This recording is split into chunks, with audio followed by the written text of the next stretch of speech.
Hi everyone, it's Deanne Barrett here, and I am so thrilled to be able to share with you one of my coaches. This is Michelle Lee.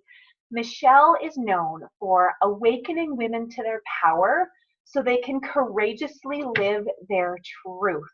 Michelle, welcome and thank you for being here. Thanks, Deanne. I'm so excited to be here. Thank you for asking me. It is such a gift to be able to share you with my community because I know from talking to so many moms that one thing we struggle with is being able to hold on to the vision that we have. I've heard so many moms say, well, it's not that bad. They're fired up to make a change, but then they quickly slip into it's not that bad. So first I want to start with how can we really stay holding on to our vision and not just fall into that trap of telling ourselves, the way I'm living is not that bad. Well, I think that's a pretty incredible statement because it really breaks my heart to think that anyone is out there living their life in the thought process of it's not that bad. And I say that from a point of experience, having been in a bad marriage, hanging on to those relationships, whether it's a spousal relationship or girlfriends or other family, whatever it is, to define it as not that bad. And what I like to say is that, would you want your children to make decisions based on that low bar? It's not that bad. I mean, imagine, I know you work with parents with teenagers. What if your teenage daughter came home and her boyfriend had slapped her and she said it wasn't that bad? I take it to that extreme because how we live our lives when we are moms, we are modeling for our children. And they are taking on our belief systems like osmosis practically. We are modeling it, and our actions speak volumes more than our words.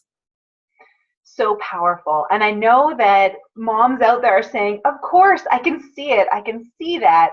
And here's where it really hits the road. It's when a woman comes to me and she says, I have this vision. I want to make this change. I want to be this powerful leader for my family, for my teen. But when it comes to putting down the money to make that happen, to step into coaching, for example, which you and I have both done, because we know that if we're going to reach for a big vision, we are going to need a tribe and a leadership to support us in doing that. But when it comes to the money, then that's when women start to say, wait, I can't. I can't. I don't have the finances. And that breaks my heart too, because then they are stuck with this vision and this knowledge that they are ready and want to make a change and need to. But then when it comes to finding the money to make that happen, they just feel completely stuck. So tell us how we can shed some light on that one. Well, Deanne, that's such an important question because it really goes to the core of how we as women value ourselves and whether we've made intimate contact with that deep innate value that we have as a human being. And this is what I work with women about, is recognizing, tuning into that innate value, because we have been programmed. And I want you to know this is programming, right? We have been conditioned with stories.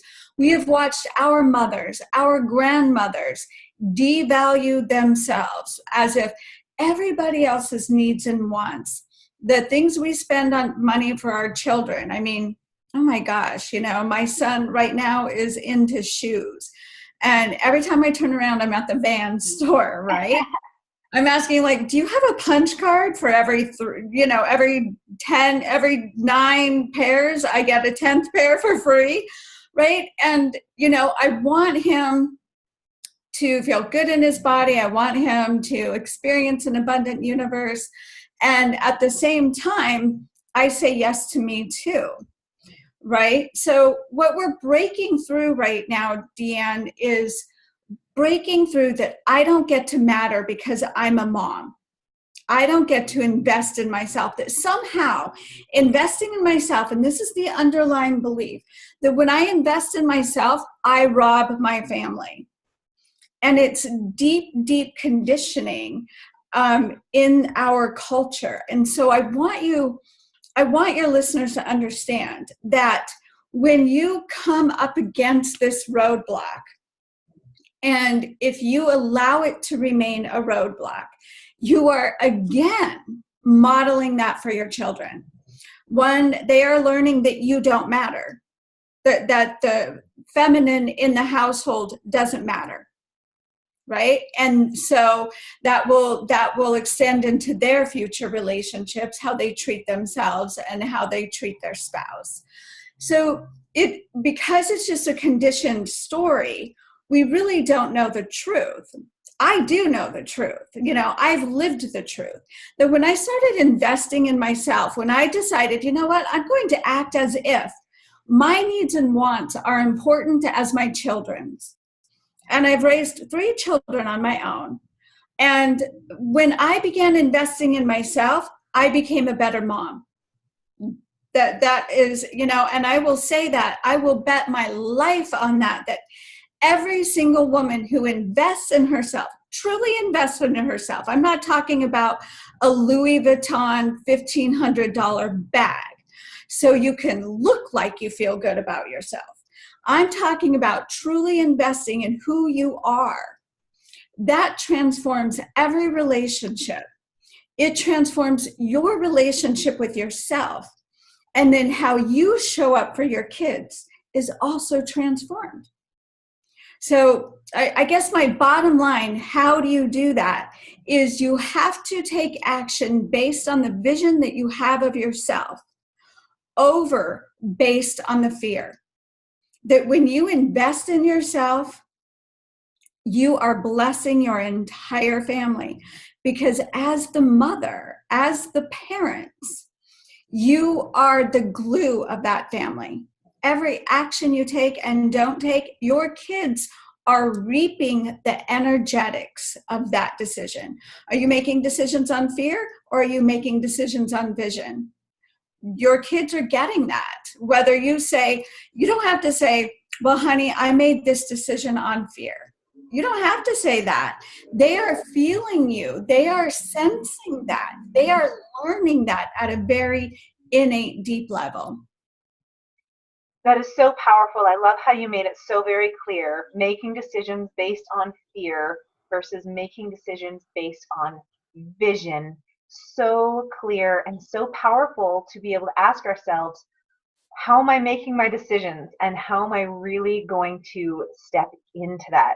Now, I have so many more questions for you, but we'll do that in our next video segment. So stay tuned for part 2 of this juicy interview with Michelle Lee, where we're really going to figure out how can we step into vision when we are making our decisions. So stay tuned.